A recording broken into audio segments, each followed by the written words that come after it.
Hello everyone, welcome back to Voice Essentials Live. We do this every Monday. It's always good to spend the next 50 minutes or so with you.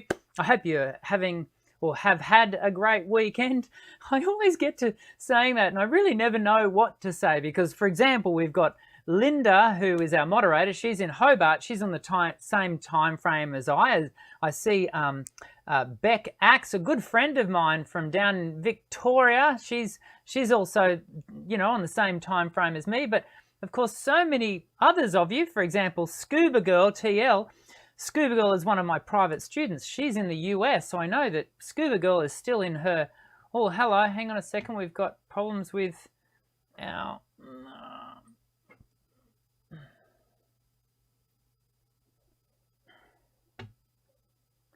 Well, we're having problems with our, I just noticed we're having problems with our internet.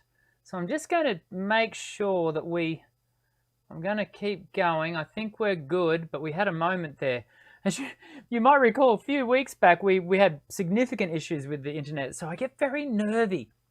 Anyway, so as I was saying, Scuba Girl is one of my private students. She's in the US, so she's still in her Sunday.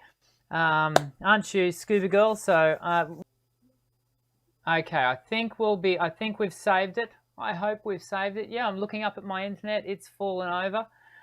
Right, literally right as I start the live show.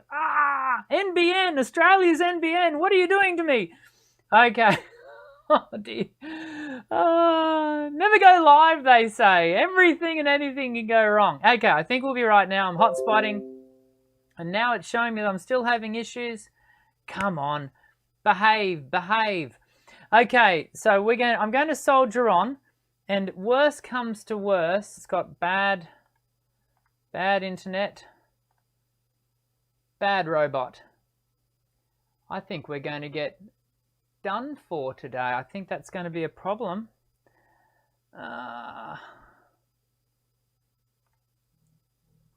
Keep going, it'll be fine. Linda's saying, keep going, it'll be fine. I'm going to persist. Linda, you can message me. Keep messaging me on the SMS if it's not going to be okay. We'll see how we go. It may well be that the coronavirus has got into the Australian network, telecommunications network. Hopefully the coronavirus hasn't got into your world. I hope you are all safe, healthy, and happy. I'm seeing red. This is making me very nervous. I'm going to persist. We're going to get into some Q&A today. Want to let you know some things. First of all, wasn't last week's show so good?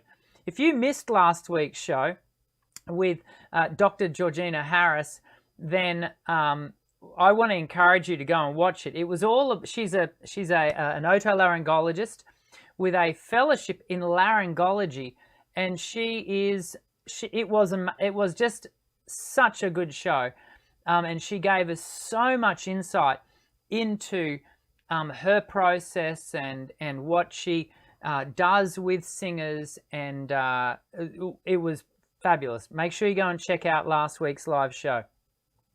Then this week we're obviously doing a Q&A. I keep seeing red. And that's not good. Things are not good.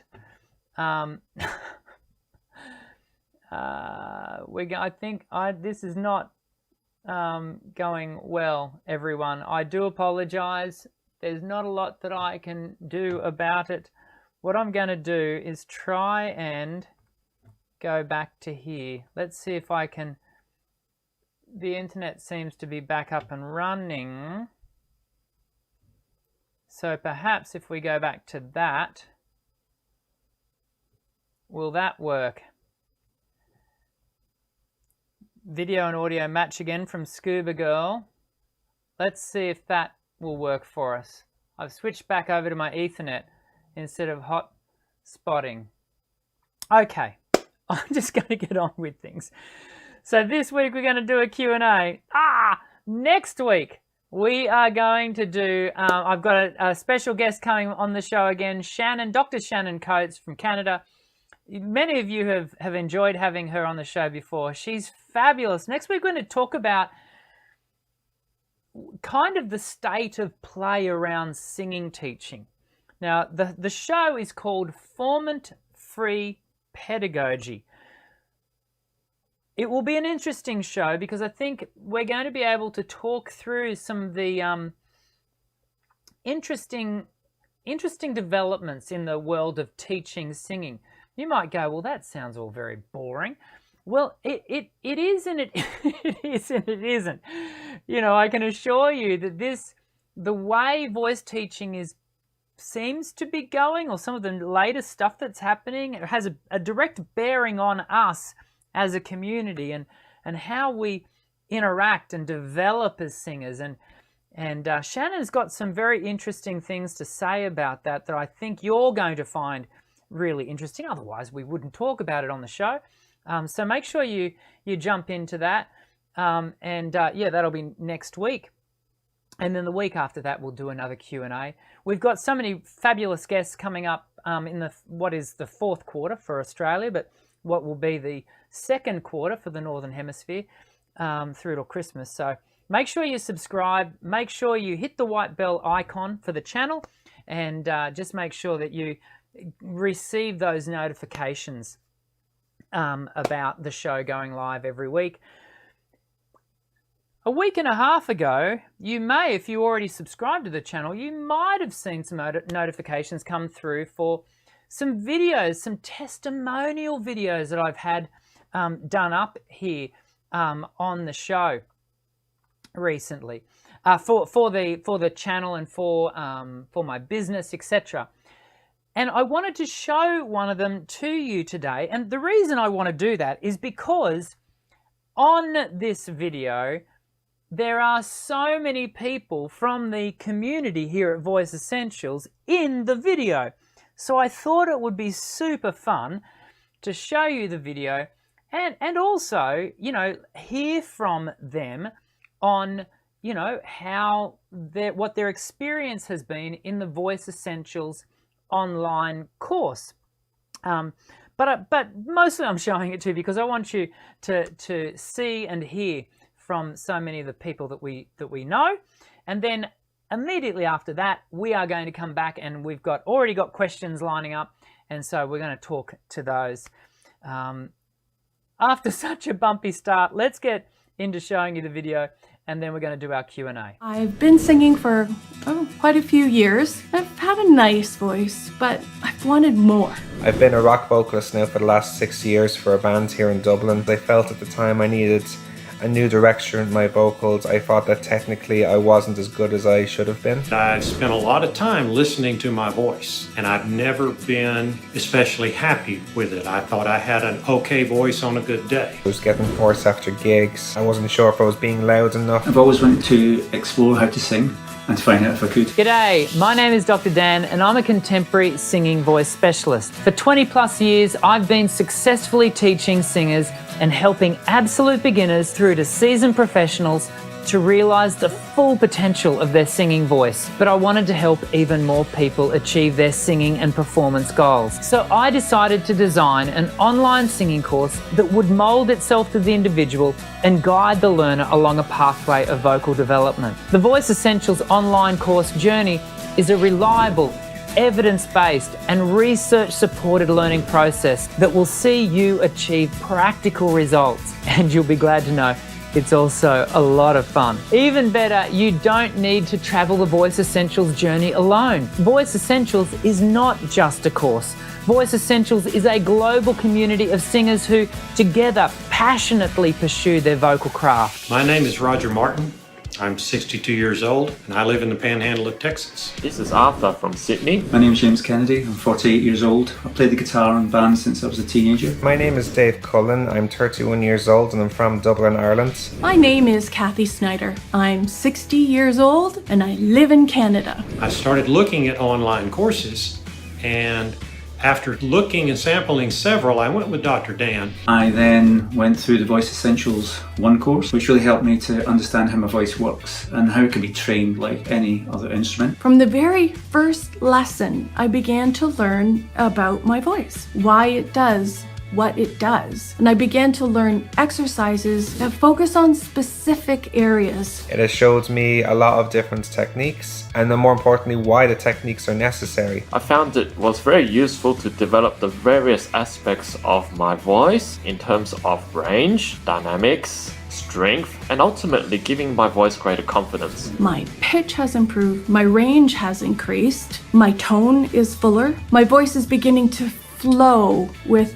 more consistent ease and control. Just this morning, I went out and sang at an outdoor venue, just a guitar, no amplification, very windy. I didn't have any trouble with that. I had the confidence that I could get my voice up over the wind and keep my tone. The best thing that I got out of it was that I've begun to discover, embrace, and even enjoy my unique voice. What really stands out for me is actually the community side. It's great to see the development of all the other singers as well, in all sorts of phases of their learning, and from all corners of the globe as well. And it's certainly the first place that I shared any of my singing, which was quite scary.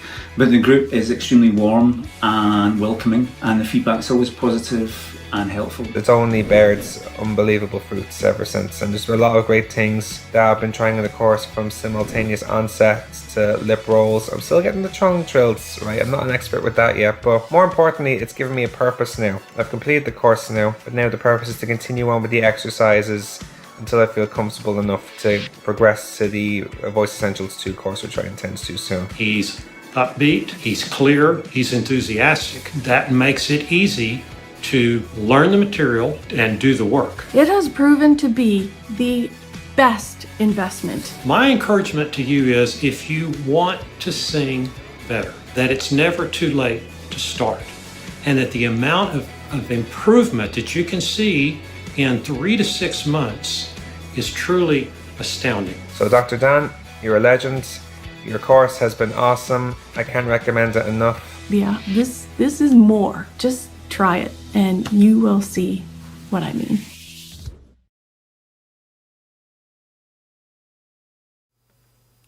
So there you go.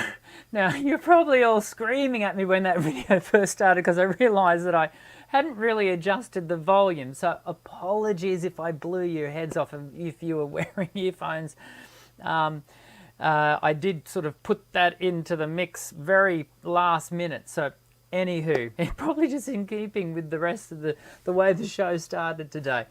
We are getting into questions. Isn't it fantastic to see people who are a part of the community? And a big shout out to everyone who participated in those testimonial videos. A big thank you to everyone.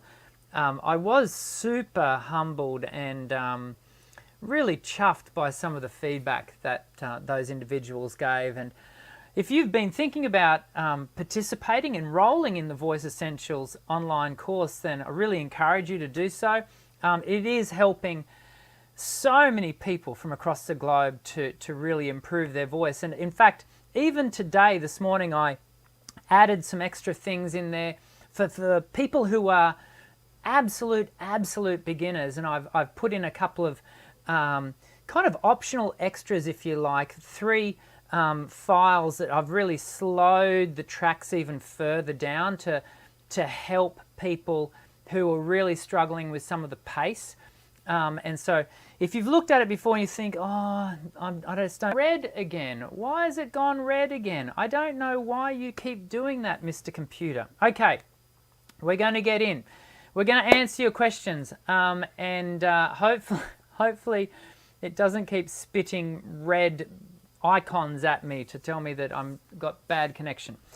Mackenzie, Kate, so we're going to get into the Q&A. Just remember also that we always prioritize super chats. So if you absolutely need your question answered today, then the way to ensure that is to do a super chat and you know, throw some dollars in towards the channel, and we do that, and then we get to talking everyone else's question.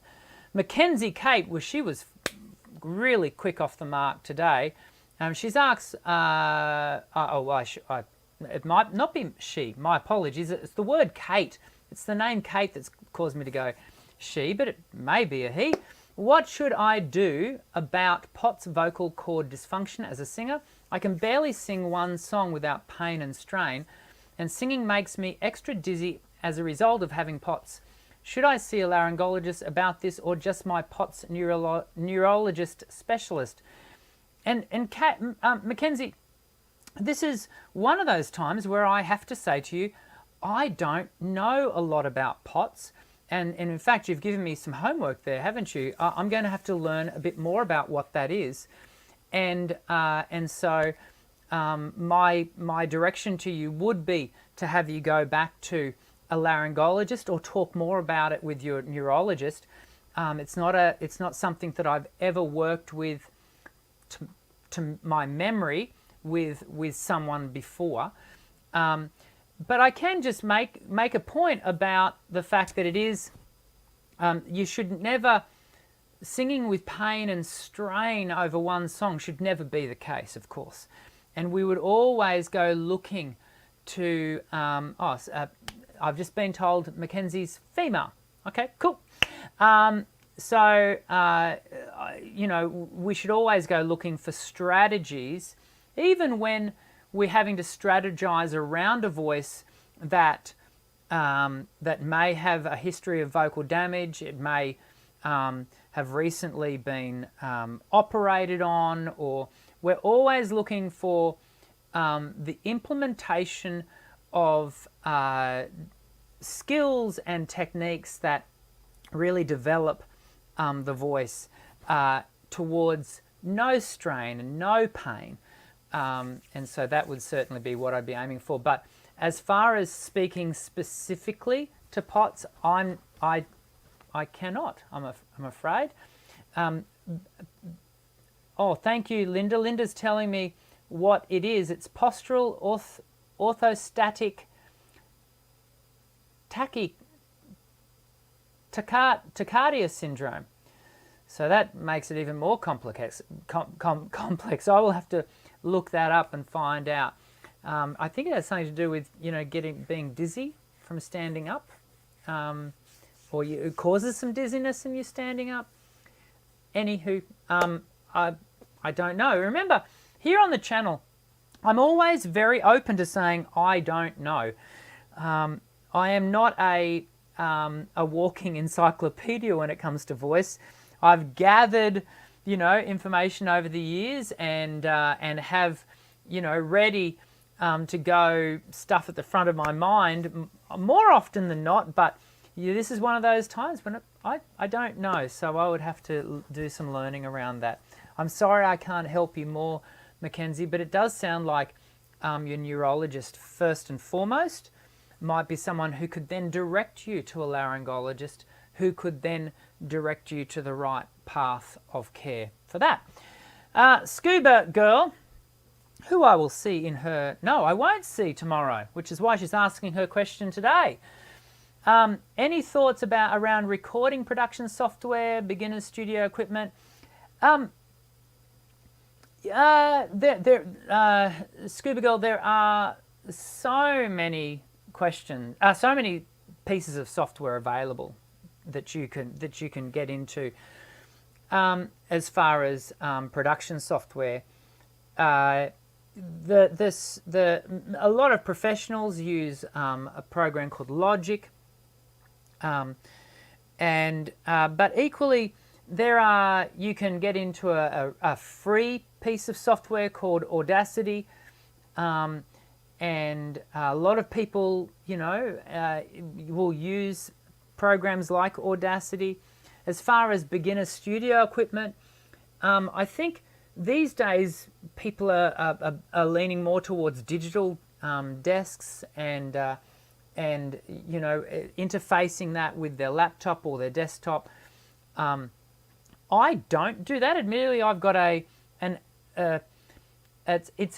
it's got a digital sort of component to it, but it's an analog desk, my Allen and Heath, which I love. I love this desk.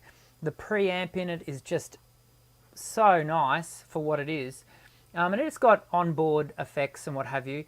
And it does USB out to my... In fact, this is what this lapel is going through to talk and what have you now. But it is a very complex area, Scuba Go, and we can talk about it in more depth, specific to your needs when we see each other in a week's-ish time, just over a week's time. Danes has asked, how do we identify falsetto and head voice in doing a high note? And that's actually a really good question. Part of the identification has to come back to, Danes, it has to come back to what model you apply to the voice as far as voice registration. And we've talked many times here before, so I'm not going to go over it again today, but we've talked to the fact that here at Voice Essentials we work to the Thurman and Welch model, which is pulse register, lower register, upper register, and falsetto for men. In the Thurman and Welch model, they separate that falsetto register into flute for women, but it's essentially the same thing. Whereas online, on YouTube, more often than not, when people talk about head voice, they more often than not are using that synonymously with the word falsetto. And then what I would call upper register, a lot of people would then call mix. Whereas in the Thurman and Welch model, we don't do that. We acknowledge that you can have, so let me sing them for you. So pulse register, the bottom, which is essentially nothing more than an effect register.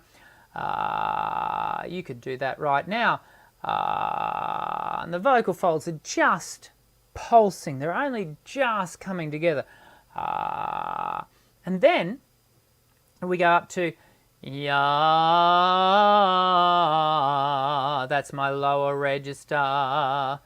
And then if I go up an octave, ya.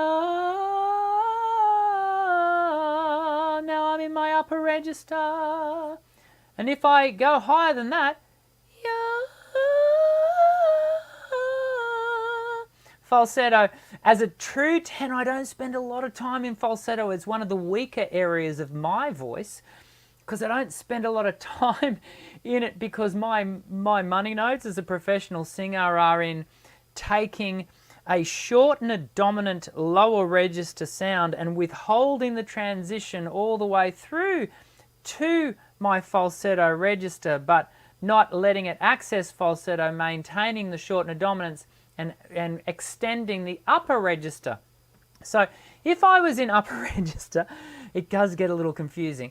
If I was in upper register, yeah. So let's say this is, let's make that note.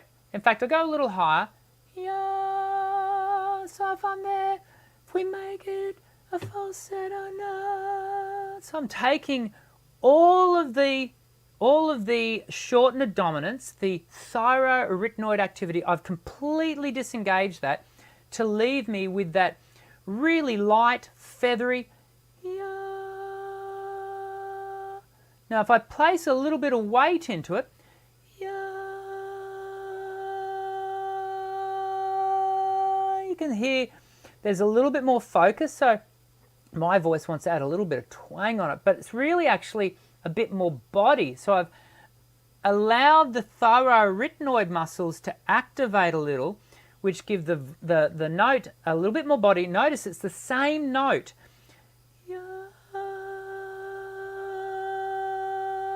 Now if I really change the dominance, the muscle activation, that's now a thyroarytenoid, the short and a dominant musculature, but on that same note. So that's what we call a short and a dominant upper register. And some people might then be given to labeling that belt. But in between there, we can have then what I would reserve the term mix for. I'll do the two, not the falsetto, but the upper register, lengthen a dominant, and then the upper register, shorten a dominant, and then I'll move between the two.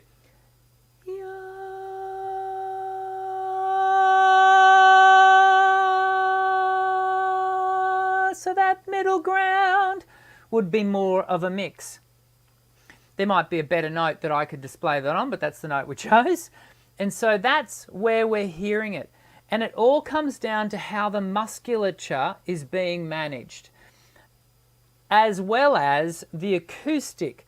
And so that is going to play different and apply different depending on the vowel, dependent on the penultimate, the preceding notes.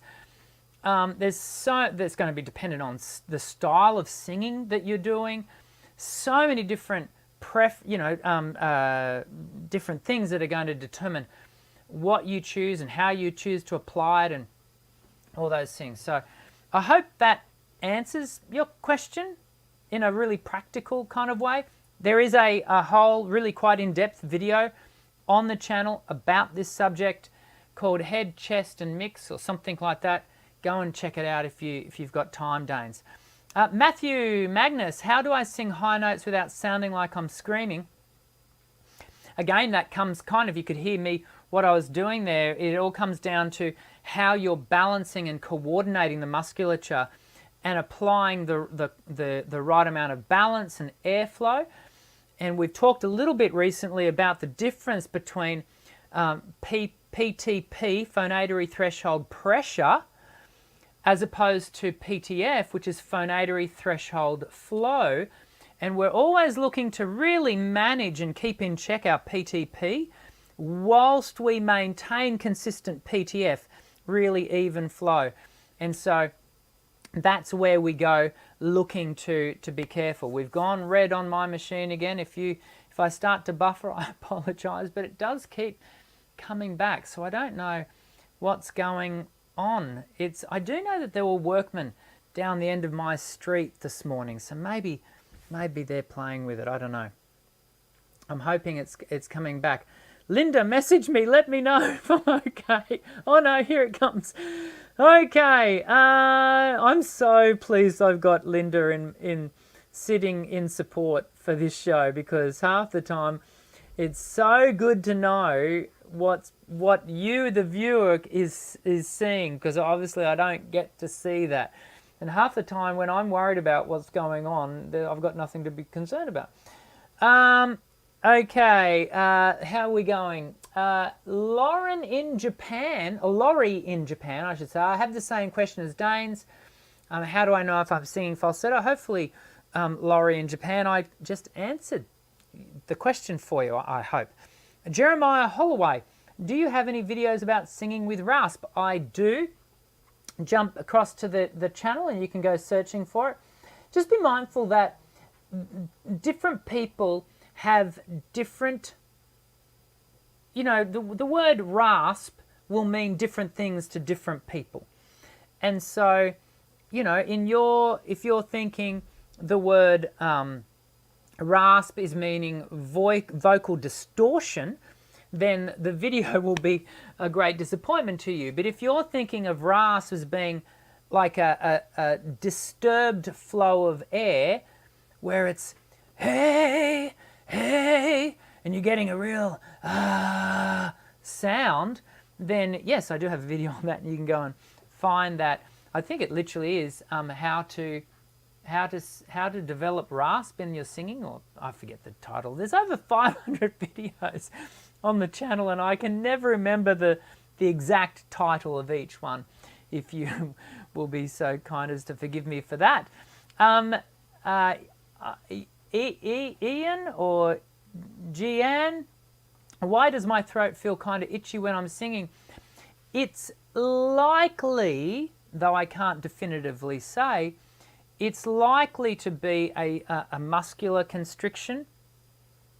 What is causing that likely muscular constriction, Gian, is either too much PTF, too much phonatory threshold pressure sitting up underneath the larynx, which causes the larynx to brace and push back against that, or it could be reflux. It could be that your whole system is not as hydrated as we need it to be. There's a whole range of reasons why that could be. So I would first of all, the smoking gun typically is constriction at a muscular level, and so learning to back off, you know, developing better breath management. You know, there's more and more singing teachers online talking about you don't need to worry about breath and what have you. You know, I humbly disagree. I think, you know, the more, you know, beginner singers that I work with, the more I realize that not everyone fronts up to this singing thing, you know, and that has everything naturally happening well. You've got to learn and teach the body to do these things.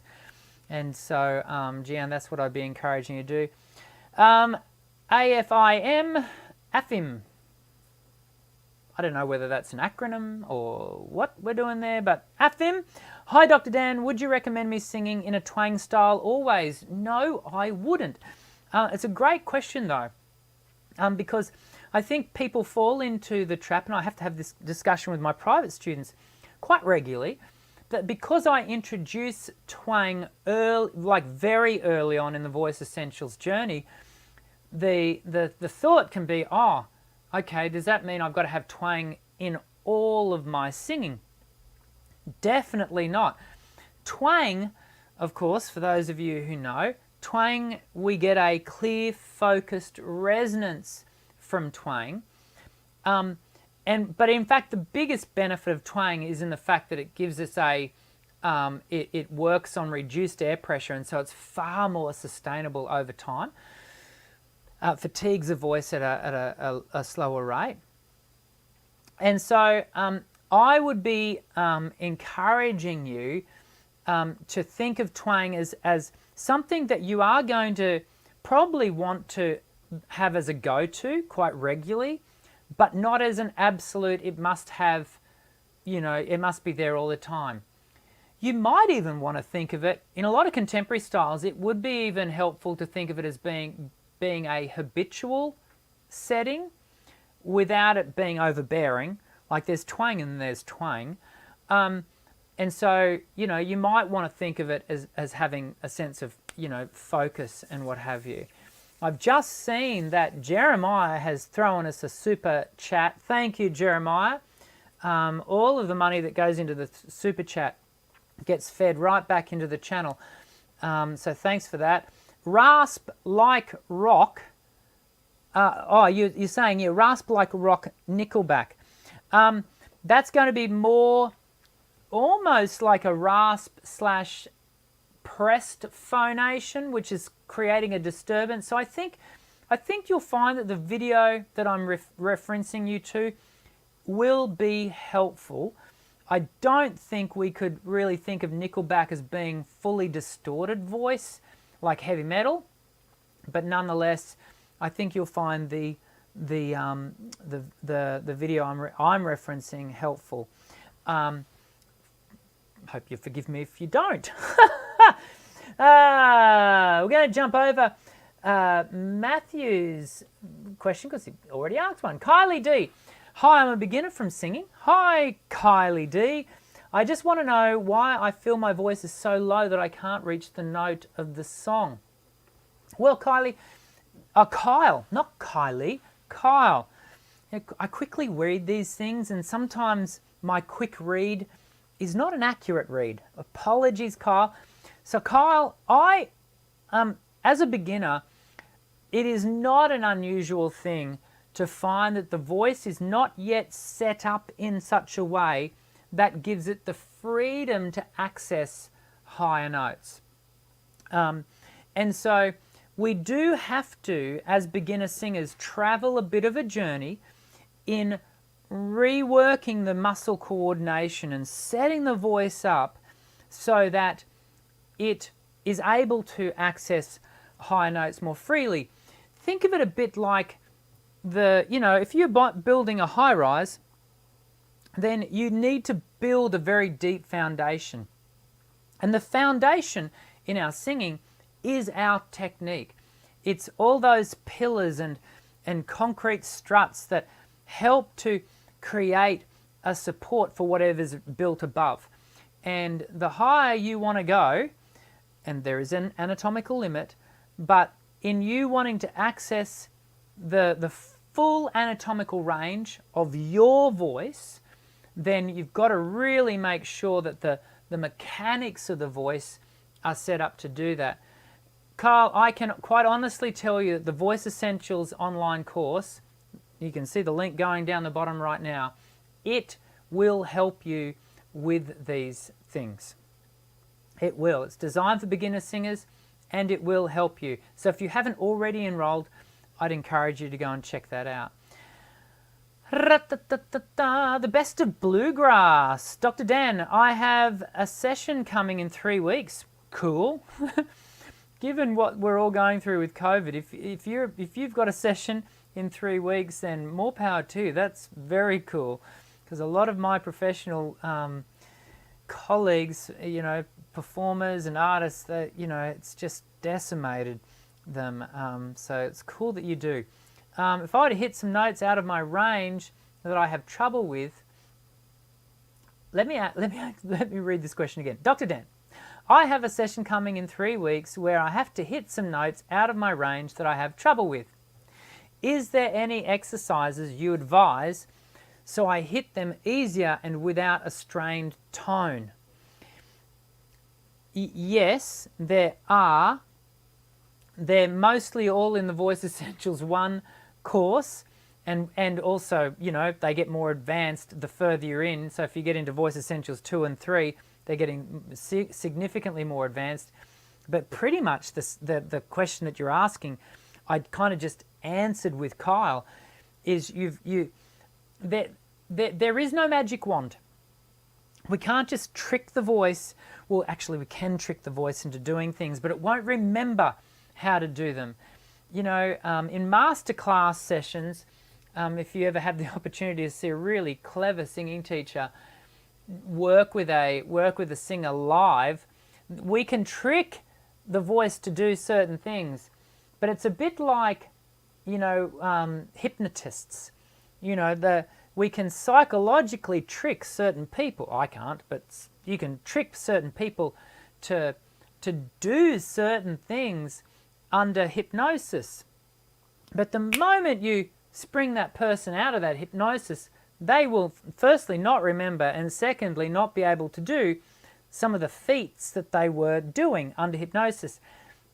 Masterclassing the voice can be similar in the sense that we can trick the voice to do things, but that does not mean that the muscle memory is going to hold on to it. It won't. Muscle memory is formed over time. It takes repetition. And so I would be encouraging you to, what's the right word? Start now. Start now and have it, whether you're ready for in 3 weeks' time or not, start now so that any gigs coming up, further down the track, you are ready for. Vent. What's the proper technique for doing vocal riffs? I find that sometimes they come out naturally like butter. Having to, what's W/O stand for? I'm not sure. Having to use my jaw to produce the desired run. Yeah, that's not always great, is it? Because it creates tension, and then your voice is kind of locked up to what is a really cumbersome piece of equipment. And I do have to use my jaw, and it feels like there's more happening in my throat. In Voice Essentials 2, we look at riffs and runs. The agility of the voice, the ability to move quickly and accurately, that's kind of a key point, through what are very quick notes, or what the classical people refer to as melisma, takes, without, that's what WO stands for, without. Thank you, Linda. You want to be working on those riffs and runs, and it takes time, it takes practice. The very fact that you say, Vent, that there are times when that is happening really easily for you, I'd be encouraging you to take real note of, don't take note of the notes, take note of your body. How is your voice behaving when you do that? Do you know, another thing I always direct my students to when it comes to riffs and runs It's actually got nothing to do with my educational area, although I've got stuff on that. But people who really want to deep dive into it, I always send them to Natalie Weiss's, I think it's pronounced Weiss, her channel. And it's called Breaking Down the Riffs. Pretty sure that's right. If you look up Natalie Weiss, Weiss,